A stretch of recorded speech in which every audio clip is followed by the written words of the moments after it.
mga amigas, muli nandirito ang Lady Diyosa ng Kagandahan upang sa iyo magbigay ng mga balitang pang horoscope reading. Okay, ano nga ba ang pwede nyong mahakot sa inyong mga horoscope reading gabay kapalaran? Okay, unahin natin itong si Aquarius. Aquarius, no? So dito mararanasan mo, there is this year, nakabalandra sa iyo ang taon, na there's sa pabugso-bugso mga sorpresa na ito ay magiging happy ka at kung ano to mga pinag-iisip mo ay pinupursige mong makuha ay makukuha mo. Para naman ito kay Pisces. Pisces, if ever na ito ay meron kang ginugusto mong klaruhin na maging maayos, magulo ang kaisipan mo, ano man ang kaguluhan na nararanasan mo ngayon, magkakaroon daw ito ng clarity. Para naman ito kay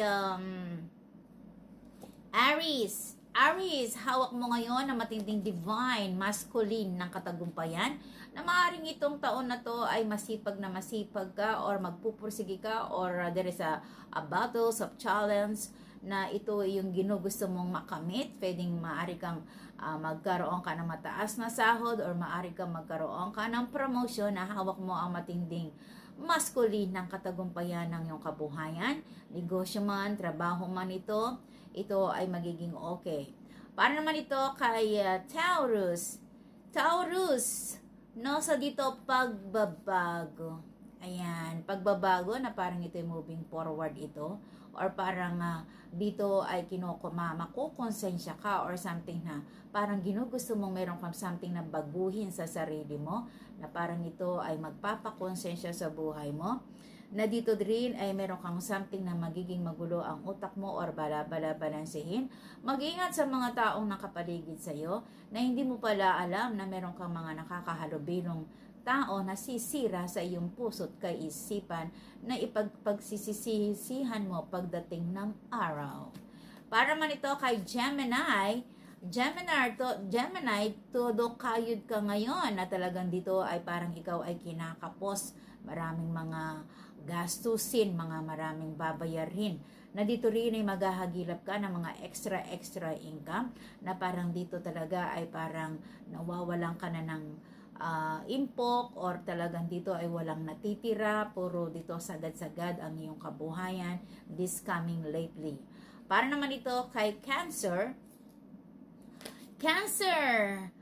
magiging maaring dito ay mabobroken hearted ka or something na dito ay magugulo ang kaisipan mo sa iyong pag-ibig. Na dito rin ay hindi ka nagiging kontento, na parang dito ay hindi mo nahahanap ang tunay mong kaligayahan or hindi ka nagiging satisfied sa iyong mararanasan sa iyong buhay, pag-ibig. Para naman ito kay Leo, so dito may darling, kailangan mong mamili ka. Meron ka something na dito yung motivation mo ito. Na dito rin merong conflict na maaring dito ay merong mga tukso na darating sa buhay mo. Na dito ay maaring ma-inlove ka sa may asawa. Or something dito, my darling, na dito ay meron kang something na dito ay meron kang mga asikasuhin na mga papeles or merong kaguluhan na maaring maganap sa inyong relationship or pagtataksil. Para naman ito kay Virgo. Wow, Virgo! Ipagbunhi mo ang iyong matinding katagumpayan dahil dito nakabalandra sa iyo ang taon na dito ay meron kang pabugso-bugsong mga hindi mo to inaasahan na himala. Mga matitinding mga miraculous na maaring magpabago at magpayaman, magpamilyonarya sa buhay mo na hindi mo to inaasahan, na sa isang iglap magbabago ang iyong takbo ng iyong buhay. Para naman ito kay Libra, dito may darling nakabalandra sa iyo na itong taon na to marami kang mga maa-achieve. Dito na magsisimula, parang ito yung taon na dito ay marami kang mga achievement na makakamit itong taon na to. I-compare mo sa last year. Para man to kay Scorpio, Scorpio, my darling, meron kang something na pinagpupursige mo ito na ginugusto mong mapatapos. Ayan. Kung ano man itong na hinihintay mo rin mga papeles ito or ginugusto mong mapapursige mo ito, matapos mo to, babayarin ito, na ginugusto mong mapa sa iyong kamay, ay mapapa sa iyong kamay daw ito. Kaya konting-konting kembot na lang at syaga ay mapapa sa iyo itong ginugusto mong inaasam-asam sa iyong buhay. Para naman ito kay si Sagittarius. Sagittarius, my darling, mag-ingat-ingat ka sa mga taong nakapaligid sa iyo, especially for your pakikipagkaibigan.